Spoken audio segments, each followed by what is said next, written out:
Capítulo 69. Preludio a la batalla naval. 15 de julio, año 1 del nuevo calendario mundial, cielo sobre el área marítima al oeste del continente Drast. Sobre un mar cubierto por nubes relativamente bajas, una aeronave patrullaba volando muy por encima de ellas. Aunque las nubes impedían ver la superficie marina, el radar de matriz en fase Array, HPS 106 equipado en 3 lados del fuselaje escaneaba cada rincón de la superficie del agua.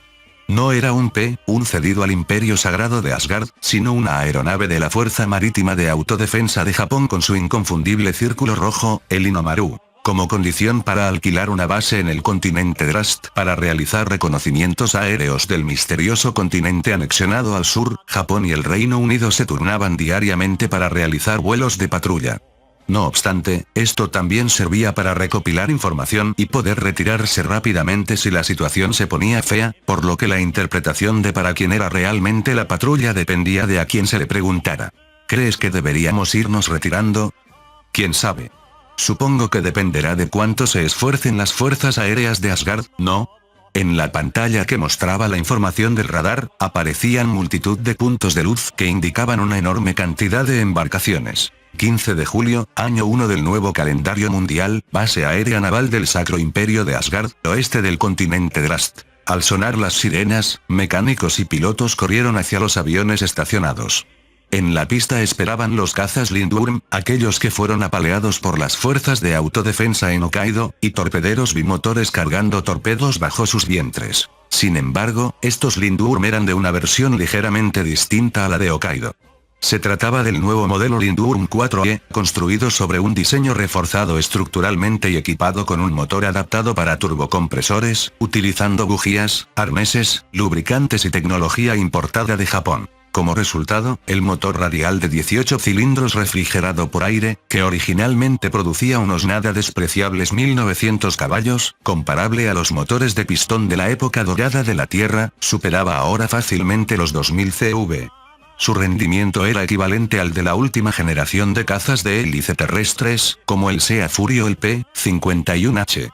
Como referencia, en la clase Unlimited de las carreras aéreas de Renault, los motores modificados de esa generación superan los 4000 CV, por lo que esta era una configuración bastante conservadora. Aunque aún estaban en fase de producción inicial y su número era escaso, el Lindworm 4 era el próximo caza principal de Asgard, hasta la introducción de los JEPs. Los torpederos bimotores, por su parte, no tenían nada especial. Eran aviones de ataque terrestres convencionales con torpedos estándar. 80 aviones de una formación mixta de cazas y bombarderos despegaron en fila. En ese momento, nadie sabía cuántos de ellos lograrían regresar. 16 de julio, año 1 del nuevo calendario mundial, aguas al oeste del continente Drast, flota de desembarco de la República de Oriase. ¿Cómo que ya no quedan aviones de cobertura? Al escuchar el informe de los 4 portaaviones regulares y los 2 portaaviones ligeros de la flota, el almirante casi se desmaya. Debido a los ataques aéreos intermitentes del enemigo desde el día anterior, la reserva de cazas de intercepción se había agotado. Como los daños en la flota se limitaban a barcos de vigilancia periféricos hundidos o algunos transportes dañados, el almirante pensaba que la defensa estaba siendo un éxito. Si los daños fueron contenidos, fue porque Asgard se empeñó extrañamente en realizar ataques con torpedos. Japón y el Reino Unido, observando el campo de batalla desde lo alto, se preguntaban, ¿por qué están tan obsesionados con los torpedos? Aunque, viniendo de países que usaron biplanos Swordfish o hidroaviones de 4 motores para torpedeo, la pregunta perdía algo de credibilidad. Aún así, aunque el torpedo es ideal para hundir barcos con certeza, lanzarse en línea recta hacia una flota con ametralladoras antiaéreas y cañones de ángulo alto intactos hacía que llegar a la posición de disparo fuera una rareza. Lo lógico sería usar bombardeo horizontal primero para destruir las defensas antiaéreas y luego rematar con bombardeo en picado y torpedeo. Sin embargo, dado que casi todos los aviones de ataque especializados en bombardeo horizontal se hundieron en el mar de Ojotsk, el recurso desesperado al torpedeo se debía a la falta de personal y equipo veterano. Parece que el rendimiento de los cazas enemigos ha subido aún más. Usan tácticas de golpe y fuga Bumanzum, y no podemos seguirlos, informó un oficial. En combate cerrado, Dogfigo, seguimos igualados, pero su capacidad de ascenso es de otro planeta. Nos dejan atrás con facilidad. Originalmente, los cazas de Asgard priorizaban la potencia del motor y la resistencia estructural para ataques en picado, mientras que los de Oriase tenían motores mediocres pero estructuras ligeras para el combate cerrado. Con la mejora repentina del rendimiento de Asgard, era natural que Oriase ya no pudiera seguirles el ritmo. Nos hemos salvado porque el enemigo se obsesionó con los torpedos, pero si empiezan a usar su bombardeo en picado, estaremos en problemas. Esa preocupación era compartida en toda la flota, incluso si aún quedarán cazas. Almirante, pronto entraremos en el radio de acción de las lanchas torpederas enemigas. ¿Va? ¿Qué pueden hacer las lanchas torpederas en mar abierto a estas alturas? No son una amenaza fuera de las emboscadas costeras o ataques nocturnos. El almirante miró con orgullo la flota que lo rodeaba. Al zarpar, contaba con 8 acorazados, 4 portaaviones regulares, 2 portaaviones ligeros, 10 cruceros pesados y otros 60 buques de escolta, además de 120 transportes de diversos tamaños, de 2.000 a 15.000 toneladas, cargados con tropas de desembarco. Aunque la escolta parecía escasa para tal cantidad de transportes, otras 24 naves de una escuadra de destructores operaban en los flancos, manteniendo las apariencias. Hasta el momento, las pérdidas eran 4 destructores hundidos, 1 transporte gravemente dañado y 2 con daños moderados. Mucho menos de lo previsto inicialmente.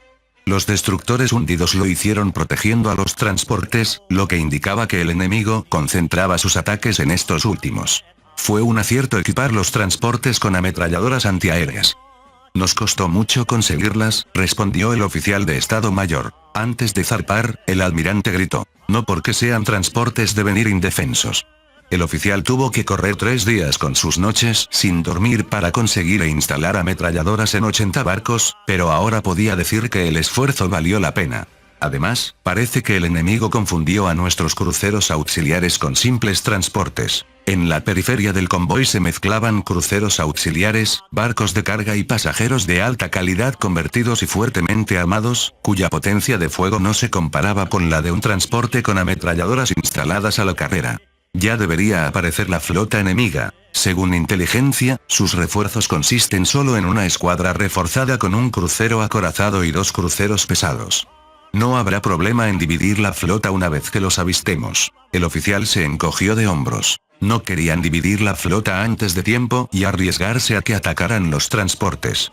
Es inquietante que solo envíen esos refuerzos, pero quizás ese rumor sea cierto. Se refería a un rumor de origen incierto que circulaba por el Departamento de Inteligencia, que el Imperio Sagrado de Asgard había perdido más de la mitad de su fuerza naval y aérea. Aún así, es un rumor sin pruebas. Seríamos idiotas si actuáramos basándonos solo en eso. Por ahora, procedamos con cautela. La flota mantuvo la alerta máxima mientras se dirigía hacia el punto designado para el desembarco. 16 de julio, año 1 del nuevo calendario mundial, base naval del Imperio Sagrado de Asgard, al oeste del continente Drast. Mientras las escuadrillas de torpederos zarpaban a toda prisa, los preparativos para la salida de los buques de gran calado parecían transcurrir con parsimonia. Teniendo en cuenta la magnitud de la flota enemiga, un enfrentamiento directo sería una temeridad, comentó el capitán del crucero pesado Ujin al almirante, mientras observaba la escena desde el puente. Dado que los nuevos aviones de ataque que supuestamente íbamos a comprar a Japón no llegarán a tiempo, no veo forma alguna de dar un golpe que cambie las tornas. Todo esto será una muerte en vano. El capitán alzó la voz, como si recriminara al almirante el no haber trazado nada parecido a un plan de batalla hasta el momento. No pensarás que no he estado tramando nada, ¿verdad? Bueno, es que... Ante la mirada inquieta del capitán, el almirante mostró una sonrisa audaz y sentenció. Tengo una estrategia bajo la manga. Fin del capítulo 69. El link a la historia del autor estará en la descripción.